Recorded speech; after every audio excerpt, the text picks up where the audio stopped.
तो अब काल का इस्तेमाल कैसे करना है प्रभु जी? ये तो यूं जा रहा है। और क्या चीज है? चाणक्य पंडित जी ने क्या कहा है काल के बारे में?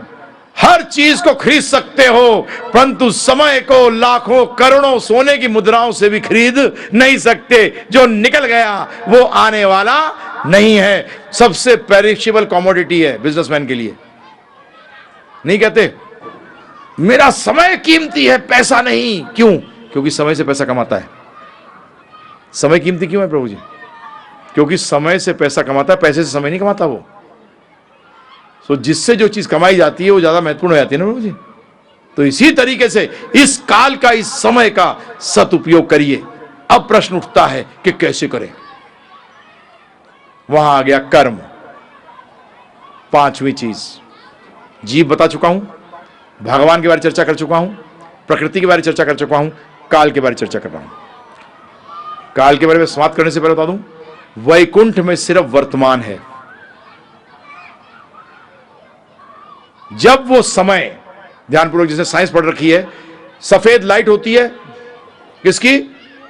सूरज की। जब वो एक ऐसे त्रिकोण, प्रिज्म कहते हैं इसको, कांच के टुकड़े में से डाली जाए तो जब बाहर निकलती है तो 7 रंगों में बट जाती है ना जी? उसका मतलब ये 7 रंग किसके अंदर हैं? उस सफेद में, परंतु नजर नहीं आते। इसी तरीके से काल अपने ओरिजिनल स्वरूप के अंदर सिर्फ वर्तमान है, परंतु जब इस भौतिक जगत में आता है तो 3 भागों में बढ़ जाता है, भूत, वर्तमान और भविष्य। अब आपकी जानकारी के लिए सुनिए, मजा किसमें किया जाता है? भूत में, भविष्य में या वर्तमान में? आनंद किसमें उठाया जाता है? चलिए, इस भौतिक जगत में वर्तमान है।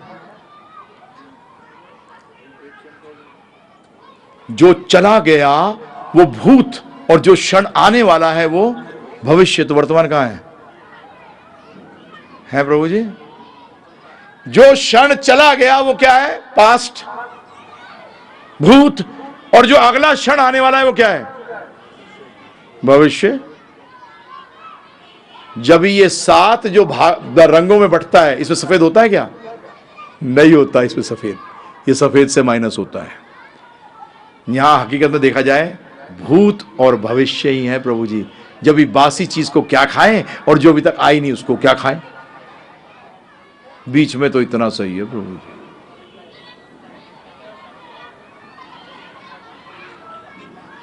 सोचिएगा, इसे विचार करिएगा। ये विचार करने योग्य चीज है। और वैकुंठा में सिर्फ वर्तमान, इसलिए आनंद ही आनंद। कोई चीज खत्म नहीं होती, कोई चीज ऐसे आगे चलकर मिलेगी नहीं, उसी क्षण प्राप्त होती है। भविष्य का कोई चक्कर ही नहीं होता। यह आपके और मेरे लिए समझना भी मुश्किल है, क्योंकि भौतिक जगत में इन दोनों के सिवाय और कुछ है ही नहीं। वर्तमान को भी कहां देखा है?